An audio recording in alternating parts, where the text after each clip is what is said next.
Chapitre 12. Roboam se rendit à Sichem, car tout Israël était venu à Sichem pour le faire roi. Lorsque Jéroboam, fils de Nebat, eut des nouvelles, il était encore en Égypte, où il s'était enfui loin du roi Salomon, et c'était en Égypte qu'il demeurait. On l'envoya appeler. Alors Jéroboam et toute l'assemblée d'Israël vinrent à Roboam et lui parlèrent ainsi. Ton père a rendu notre joug dur, toi maintenant, allège cette rude servitude et le joug pesant que nous a imposé ton père. Et nous te servirons. Il leur dit allez, et revenez vers moi dans 3 jours. Et le peuple s'en alla.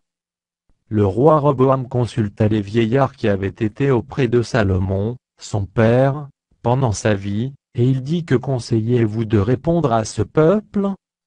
Et voici ce qu'ils lui dirent, si aujourd'hui tu rends service à ce peuple, si tu leur cèdes, et si tu leur réponds par des paroles bienveillantes, ils seront pour toujours tes serviteurs. Mais Roboam laissa le conseil que lui donnaient les vieillards, et il consulta les jeunes gens, qui avaient grandi avec lui et qui l'entouraient. Il leur dit que conseillez-vous de répondre à ce peuple qui me tient ce langage, allège le joug que nous a imposé ton père? Et voici ce que lui dirent les jeunes gens, qui avaient grandi avec lui. Tu parleras ainsi à ce peuple qui t'a tenu ce langage, ton père a rendu notre joug pesant, et toi, allège-le nous. Tu leur parleras ainsi, mon petit doigt est plus gros que les reins de mon père. Maintenant, mon père vous a chargé d'un joug pesant, et moi je vous le rendrai plus pesant, mon père vous a châtié avec des fouets, et moi je vous châtierai avec des scorpions. Jéroboam et tout le peuple vinrent à Roboam le 3e jour, suivant ce qu'avait dit le roi, revenez vers moi dans 3 jours. Le roi répondit durement au peuple. Il laissa le conseil que lui avaient donné les vieillards. Et il leur parla ainsi d'après le conseil des jeunes gens, mon père a rendu votre joug pesant, et moi je vous le rendrai plus pesant, mon père vous a châtié avec des fouets, et moi je vous châtierai avec des scorpions. Ainsi le roi n'écouta point le peuple, car cela fut dirigé par l'Éternel, en vue de l'accomplissement de la parole que l'Éternel avait dite par Achija de Silo à Jéroboam, fils de Nebat. Lorsque tout Israël vit que le roi ne l'écoutait pas, le peuple répondit au roi, quelle part avons-nous avec David? Nous n'avons point d'héritage avec le fils d'Isaïe. À tes tentes, Israël. Maintenant, pourvois à ta maison, David. Et Israël s'en alla dans ses tentes. Les enfants d'Israël qui habitaient les villes de Juda, furent les seuls sur qui régna Roboam. Alors le roi Roboam envoya Adoram, qui était préposé aux impôts. Mais Adoram fut lapidé par tout Israël, et il mourut. Et le roi Roboam se hâta de monter sur un char, pour s'enfuir à Jérusalem. C'est ainsi qu'Israël s'est détaché de la maison de David jusqu'à ce jour. Tout Israël ayant appris que Jéroboam était de retour, ils l'envoyèrent appeler dans l'assemblée, et ils le firent roi sur tout Israël. La tribu de Juda fut la seule qui suivit la maison de David.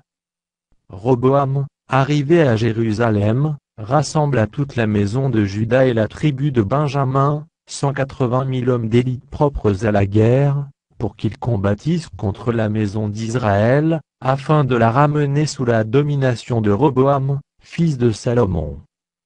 Mais la parole de Dieu fut ainsi adressée à Shemaïja, homme de Dieu.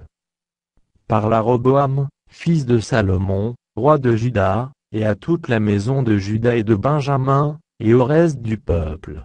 Et dis-leur ainsi parle l'Éternel, ne montez point, et ne faites pas la guerre à vos frères, les enfants d'Israël. Que chacun de vous retourne dans sa maison, car c'est de par moi que cette chose est arrivée. Ils obéirent à la parole de l'Éternel, et ils s'en retournèrent, selon la parole de l'Éternel.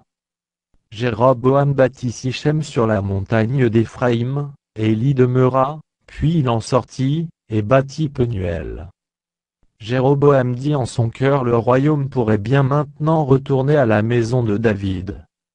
si ce peuple monte à Jérusalem pour faire des sacrifices dans la maison de l'Éternel, le cœur de ce peuple retournera à son Seigneur, à Roboam, roi de Juda, et ils me tueront et retourneront à Roboam, roi de Juda. » Après s'être consulté, le roi fit d'œuvre d'or, et il dit au peuple assez longtemps, « Vous êtes montés à Jérusalem, Israël, voici ton Dieu, qui t'a fait sortir du pays d'Égypte. » Il plaça l'un de ses veaux à Béthel, et il mit l'autre à Dan.